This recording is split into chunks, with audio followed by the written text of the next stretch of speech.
안녕하십니까. 저는 양천구 신정뉴타운 1-1지구에서 재개발을 전문을 해온 20년 경력의 공인중개사 장정호입니다. 오늘은 서울시에서 모아타운 모아주택에 대한 통합심의로 기간이 최대한 6개월 단축하겠다라는 보도자료가 나왔습니다. 보도자료를 한번 살펴보도록 하겠습니다. 23년도 11월 20일자입니다. 서울시 모아주택 통합심의기간 최대한 6개월 단축하겠다. 건축, 도시계획, 경관교통, 교육환경 등 한 번에 심의할 수 있는 통합심의위원회를 구성해서 원활한 심의 개최를 위해 사업 규모에 따라 또 소위원회 등 신속한 운영, 수시 개최한다는 얘기죠. 소규모 주택 정비사업 시행기간 심의 전 필요한 전문가 자문 의무화를 폐지해 시간을 단축하고, 지난해 정책 발표 후 현재까지 모아주택 총 5곳이 조합 설립 등을 완료해서 16,626세대를 공급하겠다는 그런 이제 요지가 나왔는데요. 한번 내용을 또 하나하나 살펴보도록 하겠습니다. 서울시는 모아주택, 모아타운, 사실 모아주택이나 모아타운은 법적인 용어는 아닙니다. 이게 이사 대책에 나온 소규모 주택 관리 지역인데 용어를 바꿨죠. 그래서 모아주택, 모아타운 이렇게 되어 있습니다. 활성화를 위해 통합심의 기능을 기존 건축, 도시 개입뿐만 아니라 경관, 교통, 재해, 교육환경 분야까지 확대 운영한다고 밝혔습니다. 그래서 이렇게 되면은 기간이 한 3에서 6개월 정도 이상 단축될 것으로 보고 있다. 이는 이제 지난 10월 4일 개정된 빈집 및 소규모주택 정비에 관한 조례 일환으로 기존 도시재생위원회에서 운영하던 시통합심의위원회를 소규모주택 정비통합위원회로 신설을 했다는 얘기죠. 건축이나 도시계획, 경관, 교통, 재해, 환경분야위원회 및 소규모주택 정비관리계획, 그러니까 이게 이제 여기 나왔네요. 소규모주택 정비관리계획이죠. 승인을 위한 심의도 함께 받을 수 있게 되었다, 이렇게 되어 있습니다. 왜냐하면 이거를 기존에는 따로따로 했다는 얘기죠. 건축 심의위원회, 도시계획 심의위원회, 경관 심의위원회, 뭐 교통, 교육환경, 재해환경, 이거 분야별로 하다 보면 사실 이게 기간이 오래되고, 또 이게 뭐 3개월에 한 번 열리고, 그 다음에 또 한 번 그때 또 보완이 나오면 또 다시 또 3개월 후에 심의를 하다 보니까 여기서 걸리는 시간이 사실 적지가 않죠. 그래서 이걸 통합해서 하겠다, 이런 좋은 방향으로 개선됐다 볼 수가 있을 것 같습니다. 자, 소규모 주택 정비사업 방식으로 추진되고 있는 모아주택, 이 아마 하게 되면은 이제 그 규모가 점차 증가됨에 따라 사업 시행 계획 인가 전에 받아야 하는 건축, 도시계획 분야위원회에서 경관이나 교통, 재해 등 분야위원회로 확대되면서 각각 위원회 심의를 받을 경우 사업 지원이 불가피하게 되겠죠. 자, 이게 소규모 주택 정비 사업이지만은 이 모아타운은 이제 이게 국토부에서 먼저 지정이 되었었죠. 그러다가 이제 서울시장이 바뀌면서 기존에 11곳이 지정이 됐습니다. 그 다음에 또 두 번째 1차, 2차 지정이 됐는데요.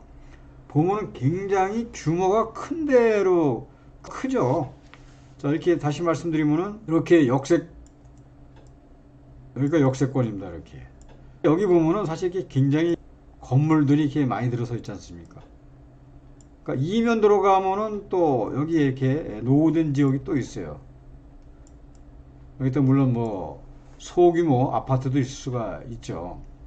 자, 그런데 이거를 갖다가 이 소규모 주택 정비 사업은 구역 지정이 없습니다. 이게 구역을 정할 수가 없어요. 왜냐하면 이렇게 해서 여기에 따라서 뭐 노후도라든가 뭐 어떤 뭐 이런 그 뭐 30년 이상 된 건축물 등을 따져봐야 되는데 이걸 할 수가 없지 않습니까? 왜냐하면 이렇게 신축 건물이 들어있기 때문에. 그런데 이 뒤에 있는 이렇게 노후된 또 지역이 있거든요. 그러니까 이거를 할 수가 없기 때문에 전체적으로 다 지정을 하는 거죠. 그래서 뭐 이렇게 1차나 하다 보면 뭐 9만 제곱미터. 그런데 거기 들어서는 아파트 수는 뭐 1000세대, 심지어는 뭐 500세대 미만도 될 수가 있습니다. 자, 그렇듯이 여기에 따른 이제 이 구역 지정이 할 수가 없기 때문에 조합 설립이 이제 돼야 되죠. 주로 그러니까 가로주택 정비 사업이 많이 진행되다 보시면 됩니다. 자, 이걸 가지고 그러면 이렇게 여기도 모으고 여기도 모으고 본인들이 동의를 받아와라. 그러면 이제 해주겠다. 이런 사업이지 않습니까?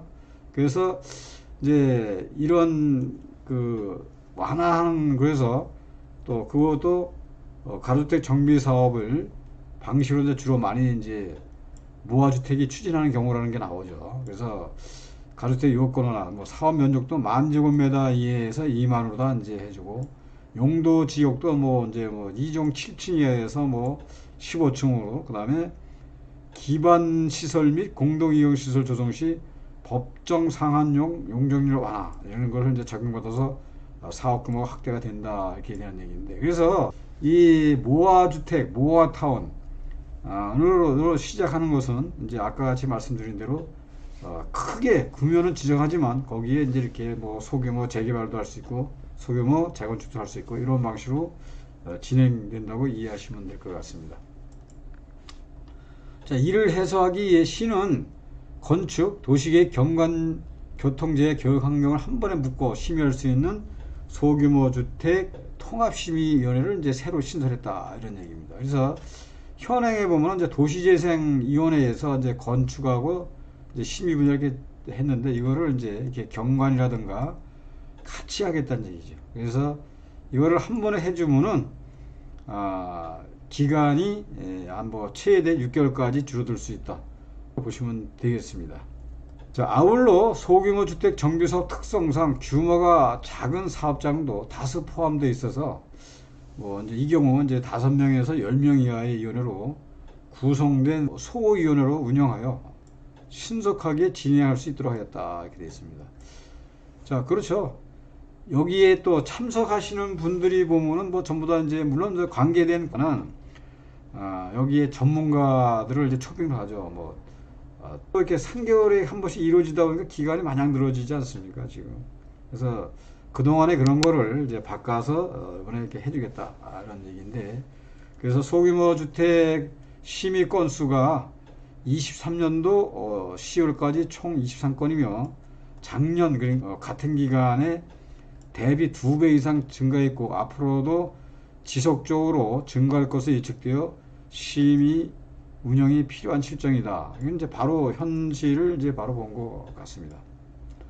또한 심의 절차 간소화를 위해 소규모 주택 정비 시행 계획안 전문가 사전자문 의무화를 전면 폐지하겠다는 얘기죠. 그래서 여기에 통합 심의가 이제 이렇게 구에서 시료되면은 여기 그런 사전 자문 의무화를 전면 폐지하겠다는 얘기죠. 그래서 이거 두 개의 폐지해서 이걸 통합 심의로 가게 되면은 심의 결과가 빨리 나와서 최대 6개월까지 이제 빨라진다 이렇게 보겠고요.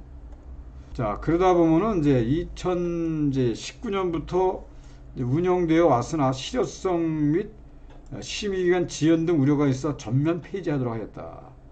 다만 이제 디자인이라든가 건축물 품질 향상을 위해 별도 지침을 마련 운영할 계획이다 이렇게 좀 이번에 나왔습니다. 한편 22년도 1월 서울시 모아주택 정책 발표 이후 현재까지 105곳이 1,626세대가 조합 설립 및 사업 시행 인가가 이제 되어서 활발히 진행되고 있는데요. 아까도 말씀드렸지만은 모아주택, 모아주택은 이제 가주택 정비사업으로 말씀드리지 않습니까? 이거는 이제 동의율을 80%를 받아와야 됩니다.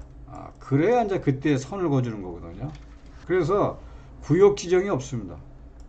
그래서 구역 지정이 없다 보니까 조합 설립이 이제 인가를 이제 총회에서 조합 설립 인가가 되지 않습니까? 80% 동의가 나와서 그러면 구청에서 이제 인가를 해주죠. 그 다음에 사업 시행 인가가 바로 되죠.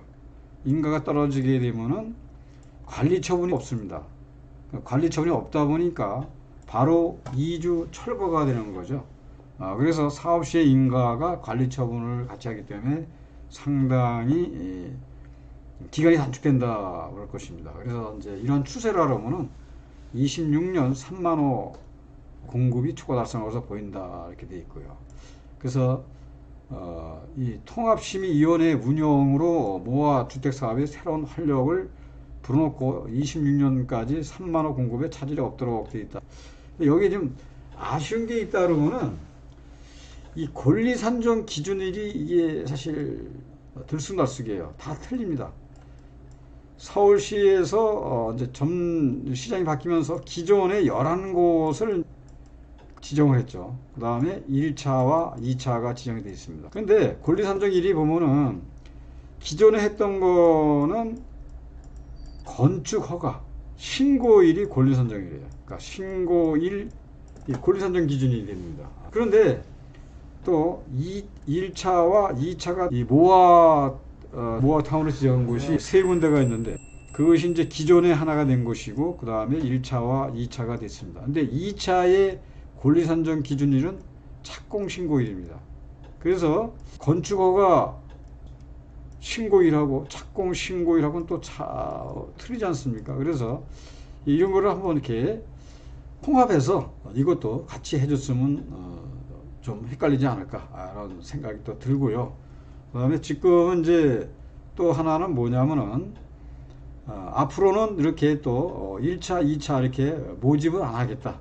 만약에 정해주지 않고 이런 이제 80% 동의율을 받아가지고 온다 그러면은 서울시에서는 그때 해주겠다 이런 얘기거든요. 그래서 지금 이제 이런 역세권에서도 모아타운, 모아주택이 이렇게 얘기가 나와서 1차, 2차는 이제 착공 신고일까지가 권리산정일이 되는 거고 기존 거는 건축허가 신고가 되는데 지금 동의서를 받고 있는 곳에 신축이 들어선다. 거기에 대한 어떤 그런 이제 이 쪼개기 방지가 이게 없다는 거죠. 뭐 5.16 대책에 의한 뭐 공공재개발이라든가 그 다음에 또 5.16 대책의 신속통합 기획 같은 경우에는 공모공고일 또 선정일 또 거기에 따른 또 쪼개기를 방지하기 위해서 토지거래 허가를 묶어놨는데 모아타운, 모아주택은 아직 그런 쪼개기 방지에 대한 어떤 대책이 없다. 그게 좀 아쉬운 점이 있을 것 같습니다. 자, 오늘 영상은 여기까지입니다. 도움이 되셨다면 좋아요와 구독도 부탁드리겠습니다. 시청해 주셔서 감사합니다.